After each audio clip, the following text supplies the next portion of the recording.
É um círculo virtuoso, né, que o capitalismo traz, que a economia de mercado traz, e que as pessoas às vezes não entendem. E depois que você vira essa chavinha na cabeça delas, que é uma coisa bem simples, se a gente for pensar, sim, com certeza, de que a economia não é jogo de soma zero, de repente bate um negócio aqui nela e fala assim, meu Deus...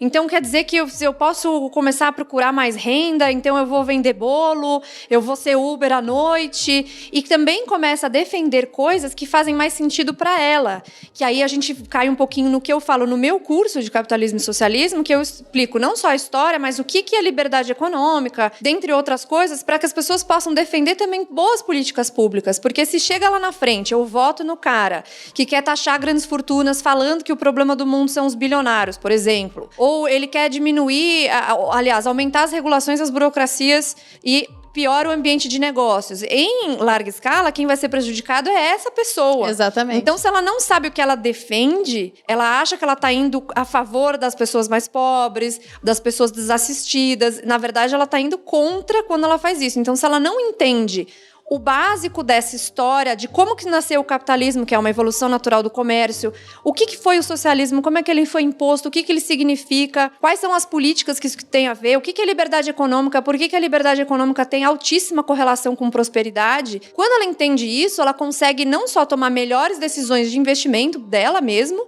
para investir, eu digo financeiramente ou empreender, mas também de apoiar o que é certo e que vai ser bom para todo mundo. Você falou de taxação de grandes fortunas, né? A Argentina acabou de fazer isso. E aí, tá certo ou não? É legal dizer isso, porque as pessoas, elas acham que essas coisas não impactam na vida delas diretamente. Pois é, aí vem esse discurso de que, para de ser cheerleader de bilionário. Só que se você taxa grande fortuna, né, a Renata fala, eu concordo, que o rico, ele pode ser tudo. Menos burro. Menos burro, pô. Senão ele não Obrigada, tinha ou Malu, ficado ou se mantido rico, né? Então, na Argentina, eu até fiz um post no Instagram na época, assim que eles começaram a aprovar, na verdade, quando começou a discussão sobre se aprovar um imposto extraordinário, temporário para grandes fortunas, né? Só que como o Friedman falava... Temporário. Esse negócio de temporário é complicado, né? Nada é mais permanente do que uma política temporária de governo. Do lado, eu coloquei esse post e do outro, do pessoal que estava fugindo pro Uruguai. E o Uruguai, que não é bobo, o que ele fez? Ele diminuiu os impostos para aquelas pessoas que têm mais capital e estão vindo da Argentina. Vem. Mas isso está acontecendo em estados dos Estados Unidos, né? Pessoas saindo da Califórnia, vindo pro Texas. O Elon Musk, né? Acabou de fazer isso também. Recentemente, e isso vai acontecer com outras pessoas, logicamente, e é algo que aconteceu na França. Eu até comento isso no meu curso, e sempre também falo sobre isso, que na França eles chegaram a 75% a alíquota máxima para pessoa física.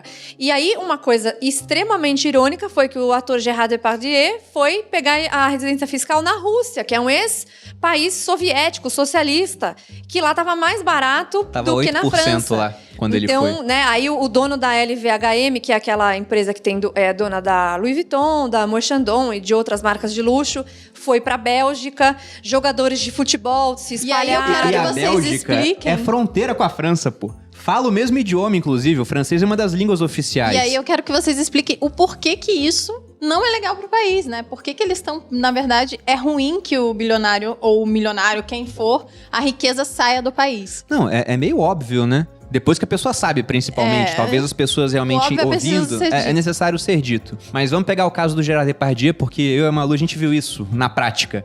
A gente tava na Copa do Mundo da Rússia e a torcida francesa tinha uma musiquinha que eu não entendi o que era. Eu ouvi o nome dele e não sabia, né? Aí o pessoal traduziu pra mim e falou, não, a gente tá falando do Gérard Depardieu porque ele abandonou a França pra vir pra Rússia e a gente tá falando que vai ganhar a Copa do Mundo na casa dele. E ganharam, de fato. É verdade. Mas eu fiquei imaginando, quando eu soube o porquê que ele abandonou, Gérard Depardieu enxugando suas lágrimas com notas de euro, dormindo né? na pia, ele tava. Pois é. Enquanto ele estava triste porque a seleção dele ganhou a Copa e ele tá pagando menos imposto, muito menos. Que maravilhoso, né? Mas aí você pensa, esse cara pagou um monte de imposto na França. De repente, a França cria lá uma nova alíquota absurda e esse cara decide fugir. Absurda, gente? 75%, não era uma coisa assim? É totalmente insano. Absurdo, é tipo muito dinheiro, quase todo o dinheiro dele. Pois é.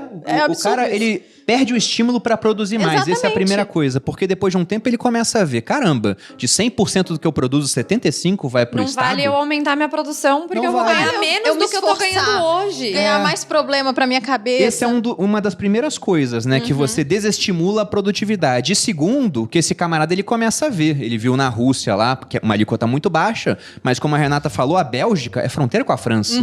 Se ultrapassasse a fronteira, fosse por um país com uma cultura muito similar, até com o mesmo idioma, né? Um dos idiomas oficiais, ele iria pagar menos imposto. Então cresce o estímulo para que ele saia do país e com isso leve os seus recursos financeiros. E provavelmente, se esse cara chegou num patamar para quererem tanto a riqueza dele, né, ele construiu alguma coisa de valor, ele fornece produtos, fornece serviços. Já Depardieu, ele é ator, eu não sei se ele tem outras coisas em si. Cria empregos, né? Mas se não tivesse, o dinheiro dele tá no banco. E quanto mais dinheiro disponível para ser emprestado, mais baixos são os juros. Então é mais fácil do pobre industrioso pegar o dinheiro do rico, entre aspas, ocioso, para fazer alguma coisa. E num ambiente de liberdade econômica, ele pode começar a empreender e um dia, né, ele pode ficar rico. Esse ponto é muito importante, porque as pessoas acham que não é uma cadeia, né? As pessoas acham que você faz alguma coisa aqui, até uma frase que é bem comum das pessoas, da gente falar sobre quando fala de políticas socialistas, de que é soluções simples para problemas complexos e, naturalmente, elas não funcionam. Então, economia é um jogo de xadrez. Então, se você mexe uma peça aqui, vai mexer diversas até lá e você pode tomar um checkmate. Então, se você só tá vendo esse pedaço aqui, que é o simples, né? Eu vou taxar a fortuna, eu vou conseguir tantos por cento, o pessoal faz cálculos, né? Vamos fazer um cálculo aqui sobre quanto a gente conseguiria arrecadar, que dá para pagar não sei quantas vacinas, aí começa, né? Dá para pagar não sei quantos não sei o quê. Mas assim, primeiro, o rico não é burro, então ele vai mudar a residência fiscal dele. Que é a coisa mais fácil do mundo hoje em dia. Ainda mais para quem é rico, né? Comprar uma cidadania, você investir em algum lugar, você ter Portugal, Luxemburgo, o próprio Estados Unidos tem o programa EB5, que você tem investimentos que você consegue cidadania. E aí, se você tem ricos progressistas que já fazem isso, imagina os outros ricos, gente. Então, se o pessoal de Hollywood, que adora falar sobre aumentar os impostos. Aqui no Brasil também, as pessoas não entendem muito isso, mas acham que todo o dinheiro está sempre disponível exatamente do mesmo jeito. Mas é muito fácil criar estruturas tributárias para você reduzir esses impostos, ou mudar de cidadania, retirar os empregos daqui. Eu dou até um exemplo. É tão difícil de contratar mão de obra de tecnologia aqui no Brasil que eu tenho boa parte da minha operação da Cursolid na Índia. Então eu estou gerando emprego na Índia. Nossa, Renata, você não é patriota? Não, mas eu prezo... Não é questão de patriotismo. Eu não sou burra. Fala aí. Eu não sou burra. Eu prezo por melhorar os meus custos.